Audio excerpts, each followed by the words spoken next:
विधानसभा निवडणुकीचे निकाल हाती आले आहेत. कल्याण पश्चिम मतदारसंघातून शिवसेनेचे विश्वनाथ भोईर हे दुसऱ्यांदा आमदार म्हणून निवडून आलेत.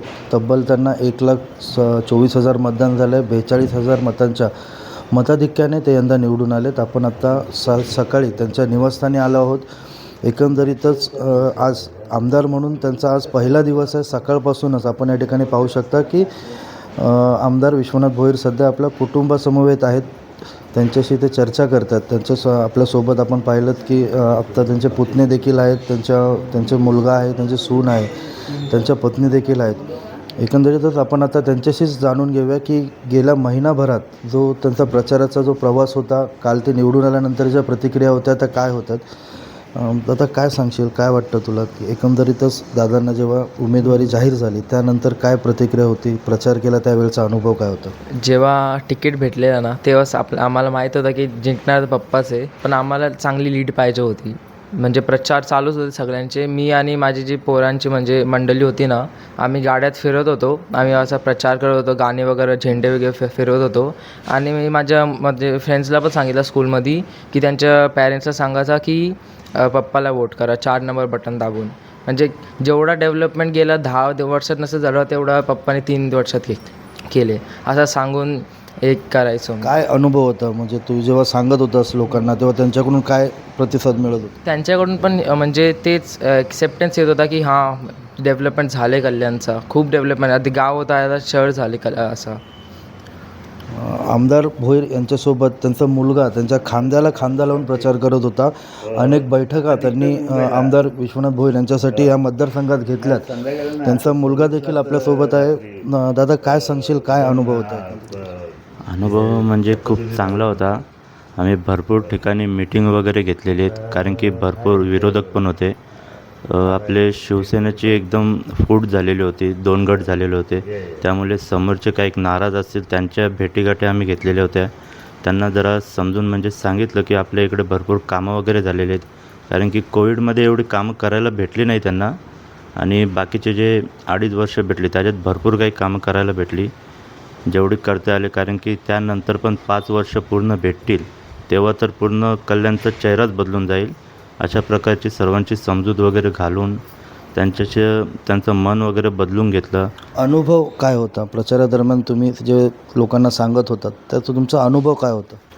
अनुभव म्हणजे लोकांचा प्रतिसाद खूप चांगल्या प्रकारे भेटला आम्हाला. भरपूर लोक भेटली वगैरे, ते चांगल्या प्रकारे बोलले की आपल्या इकडे काम वगैरे झालेले आहे. दादांनी खूप प्रमाणात आपल्याला मदत देखील केलेली आहे. त्यामुळे स्वतःहून लोक आमच्या सोबत राहिलेले आहेत. बस.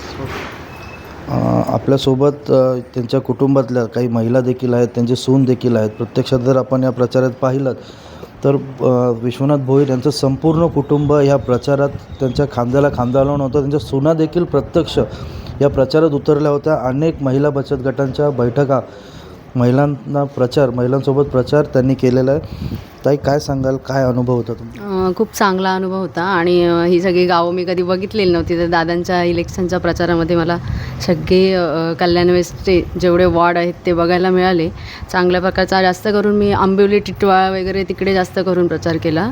दादांनी मला सांगितलेलं की लाडक्या बहिणींना आणि बचत गटांना तुम्ही व्हिजिट द्या.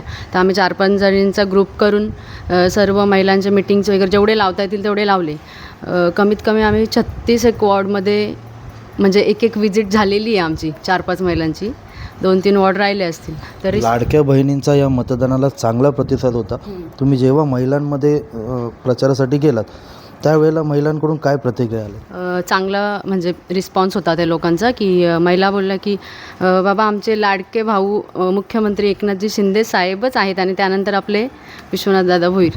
कारण की 1500 रुपये जे महिन्याला येतात ते गरीब ज्या महिला आहेत त्यांना खूप त्यांचा फायदा झालेला आहे. आणि त्या बोलल्या की आम्हाला 1500 रुपये महिन्याला येतात तर आम्ही वोट त्यालाच करू, शिंदे साहेबांनाच. आमचा लाडका भाऊच येतो त्यांनाच करणार. कारण की आमचा सक्का भाऊसुद्धा आम्हाला म्हणजे महिन्याला नाही देऊ शकत कोणी एवढं. म्हणजे ते बोलले की आरतीत भाऊबीजेला किंवा रक्षाबंधनाला सुद्धा एवढे पैसे कोणी देत नाही. म्हणजे अशा प्रकारचा पण आम्हाला कुठे कुठे रिस्पॉन्स मिळाला.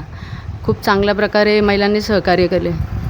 एकंदरीतच विश्वनाथ भोईर यांच्या पत्नी देखील आपल्यासोबत आहेत. गेल्या टर्मच्या इलेक्शन्समध्ये देखील त्या प्रचारात पुढाकार त्यांनी घेतला होता. आत्ता देखील उमेदवारी मिळाल्यापासून त्या थेट रस्त्यावर अनेक ठिकाणी फिरताना दिसल्यात. त्या देखील आपल्यासोबत आहेत. ताई, काय सांगाल, काय अनुभव आहेत? मी प्रत्येक ठिकाणी जेवढं मला जमलं तेवढ्या ठिकाणी मी त्यांच्यापर्यंत पोचले. प्रत्येकांचा प्रतिसाद मला चांगलाच यायचा. कोणी असे काही बोलत नव्हते का दादांचं आपलं काम नाही आहे, की आपल्यासाठी काय केलं नाही दादांनी, असं कधीच कोण बोललं नाही. सगळ्यांच्या तोंडातून चांगलाच शब्द यायचा दादांसाठी. दादांनी कल्याण पश्चिमचा जो इतिहास, म्हणजे असं बोललं जात होतं की एकदा झालेला आमदार हा कल्याण पश्चिममध्ये पुन्हा रिपीट होत नाही. तर कालच्या निकालानंतर दादांनी तो इतिहास बदलून दाखवला आहे. दादा दुसऱ्यांदा या मतदारसंघातून बहुमताने निवडून आलेत. निवडून आल्यानंतर काय वाटलं तुम्हाला? काय मला खूप आनंद झाला निवडून आल्यावर. आणि याशिवाय माझ्याबरोबर भाजपच्या पण महिला होत्या पदाधिकारी, त्यांनी पण चांगला प्रतिसाद दिला. ते कसं शेड्यूल होतं दादांचं पूर्ण, म्हणजे प्रचार जेव्हा सुरू झाला तर दिवस रात्र हा प्रचार सुरू होता. तुम्ही कसं, म्हणजे दादांचं शेड्यूल होतं पूर्ण दिवसाचं? पूर्ण दिवसाचं शेड्यूल म्हणजे सकाळी उठल्यापासून निघलं तर रात्रीपर्यंत सतत जेवढा प्रचार करण्यात यायचा तेवढं करायची. काय होतं, म्हणजे तुम्हाला एकीकडे घर पण बघायचं होतं, तुम्हाला दादांचा प्रचार पण पाहायचा होता, तर दोन्ही आघाड्यांवर कसं काय तुम्ही काम केलं? दोन्ही आघाड्यांवर मला समर्थ कृपेने जेवढी ताकद दिली तेवढं केलं मी. आपण त्यांच्याशी देखील बोललो आहेत. आता स्वतः विश्वनाथ भोईर हे देखील या ठिकाणी आहेत. दादा, आपण जेव्हापासून पाहतोय, मी जेव्हापासून आलो आहे तेव्हापासून सतत फोन खानांतोय तुमचा, सतत तुमचे फोन चालू आहेत. काय प्रतिसाद मिळतो आहे आता लोकांकडून? नाही, एकतर कसं आहे की कल्याणमध्ये जो इतिहास घडला आहे काल, की कधी रिपीट न होणारा आमदार पुन्हा रिपीट झाला, त्याच्यामुळे एक आनंद आहे आणि लोकांमध्ये फार चांगल्या प्रकारे उत्साह आहे. त्यामुळे रात्री पण अनेक चिकार लोक भेटून गेले. मला वाटतं 12-1 वाजेपर्यंत लोक भेटतच होते. त्यानंतर सकाळी 7:30ला उठल्यापासून फोन चालू आहे. आता तुम्ही लोक आले होते तरी फोन चालूच आहे. आत्ता पण आपण बोलतो आहे तरी पण फोन वाजतोयच आहे. लोक भरभरून प्रेम करतायत आपल्यावरती आणि त्याची ही पोचपावती आहे की कमीत कमी भेटायला नाही भेटलं तर फोन करून तरी शुभेच्छा द्याव्या. आणि मी फोन उचलतो प्रत्येकाचा, नाही उचलला तरी मी त्याला रिपीट करतो. हे माहिती असल्याकारणाने लोक फोनवर पण शुभेच्छा देण्याचा प्रयत्न करत आहेत. आणि एकूण उत्साहाचं वातावरण आहे, आनंदाचं वातावरण आहे कल्याणमध्ये कार्यकर्त्यांमध्ये. ज्या मतदार प्रश्न आहे की ज्यांच्यासोबत तुम्ही वयाच्या 18व्या वर्षापासून शिवसेनेचं काम करतात, भारतीय विद्यार्थी सेनेपासून सुरू झालेले तुमचे कारकीर्द आज थेट आमदारकीपर्यंत पोहोचली आहे. या सगळ्या प्रवासात जे तुमच्यासोबत होते त्यांच्या विरोधात तुम्ही लढत होतात. शिवसेनेत बंड झाला, त्यानंतर जे 2 गट पडले, त्यात त्यांचं आव्हान तुमच्या समोर होतं. तर एकंदरीत कसं पाहिलं तुम्ही या सगळ्याकडे? नाही, एक कसं असतं, जो आपण ज्या पक्षामध्ये असतो त्या पक्षाशी एकनिष्ठ राहणं. आता काही लोक हे करतात की आम्ही एकनिष्ठ, पण तसं नसतं. आपण ज्या ठिकाणी काम करतो त्या कामाशी एकनिष्ठ, त्या पक्षाशी एकनिष्ठ, त्या ज्या व्यक्तीच्या संरक्षणाखाली आपण असतो किंवा ज्या व्यक्तीला आपण आपलं गॉडफादर मानतो, आपला नेता मानतो, त्या नेत्याशी एकनिष्ठ. ह्या पद्धतीने मी शिवसेना पक्षाचा उमेदवार असल्यामुळे त्या पक्षाशी एकनिष्ठ राहून आपल्या पक्षाचा उमेदवार आपल्याला विजयी व्हायचं आहे. मग समोर कोणीही असू दे, त्या पद्धतीने आपण पावलं टाकत असतो आणि त्या पद्धतीनेच मी पावलं टाकलं होती. समोर माझे मित्रच होते. आम्ही एकत्र 25 वर्ष काम केलेले होतो. परंतु माझा पक्ष, माझे नेते एकनाथजी शिंदे साहेब आणि कल्याणच्या नागरिकांना पुन्हा एक टर्म द्यायची होती की बाबा ज्या डेव्हलपमेंट थांबलेल्या आहेत किंवा ज्या डेव्हलपमेंट सुरू झालेल्या आहेत त्या पूर्ण करायच्या आहेत. अशा पद्धतीचं एक भारावलेलं वातावरण असतं. त्यामुळे त्या पक्षाशी संबंधित ध्येय धोरणंच त्यावेळेस नजरेत असतात. त्या पक्षाशी असलेली बांधिलकी नजरेत असते. त्यामुळे तेच प्रचाराचा अनुभव कसा होता दादा? कारण जो हा तिथे प्रचार होता, प्रचारादरम्यान तुम्ही एकच सर्वत्र तुमचं कुटुंब म्हणा किंवा शिवसेनेचे पदाधिकारी कार्यकर्ते, भाजपचे पदाधिकारी कार्यकर्ते तुम्ही एकत्रित प्रचार केला. प्रचाराची अक्षरशः तुम्ही धुराळा उडवून टाकला होतात. त्या महिनाभराचा जो प्रचार होता त्याचा अनुभव काय होता? तुम्ही लोकांना वैयक्तिक भेटलात त्या काळात? मी लोकांना वैयक्तिक पण भेटलो. पूर्ण रॅलीच्या माध्यमातून महायुतीच्या कार्यकर्त्यांनी एकत्र जाऊन सुद्धा भेटलो. प्रत्येकाचा रिस्पॉन्स होता तो चांगला होता. कोणी असं वाईट माझ्याबद्दल किंवा पक्षाबद्दल किंवा असं काही हे नाही केलं. आणि एकंदरीत कसं असतं माहिती का, जेव्हा आपण एकत्रित प्रचार करतो, महायुतीचे कार्यकर्ते सर्व पेटून उठले होते. कारण लोकसभेमध्ये जी शिकस्त भेटली होती त्यामुळे सर्व कार्यकर्त्यांनी पूर्ण महायुतीच्या एकत्रितपणे प्रचार केला होता. आणि महिनाभर जो प्रचार करत होतो त्याच्यामध्ये एक अंदाज येत होता की बाबा कुठेतरी लोक महायुतीला पसंत करत आहेत, महायुतीला चांगल्या प्रकारे रिस्पॉन्स देत आहेत. आणि एकत्र पूर्ण कुटुंब माझा प्रचार करत होतं, कार्यकर्ते. तो अनुभव कसा होता? म्हणजे जेव्हा कार्यकर्ते एकीकडे प्रचार करतात, तुमचा मुलगा, तुमच्या सुना, तुमचे भाऊ, तुमच्या पत्नी या सगळे एकंदरीतच बघितलं तर प्रचारात अक्षरशः त्यांनी स्वतःला झोकून दिलं होतं. तर काय वाटत होतं तुम्हाला त्यावेळी? थोडं उशिराने उमेदवारी भेटल्यामुळे सर्वच लोक प्रचाराच्या मागे लागले होते. म्हणजे माझा मुलगा त्याच्या काही मित्रांना घेऊन प्रचाराला निघायचा, सुनबाई माझ्या निघायच्या, माझी पत्नी निघायची, भावजई निघायच्या. आमच्या भावजई सर्व एकत्र झाल्या होत्या. 10-12 जणी ज्या आहेत त्या ग्रुप बनवून ज्या ज्या गावामध्ये जिकडे तिकडे जाता येईल, जिथे जाता येईल त्यांना पोचता येईल त्या ठिकाणी त्या पोचत होत्या. भाऊ आमचे सर्व जे आमचे म्हणजे आम्ही 15-16 लोक भाऊ आहेत. भाऊ प्रत्येकजण इकडे तिकडे जसं ज्याला भेटेल तसं तो जात होता.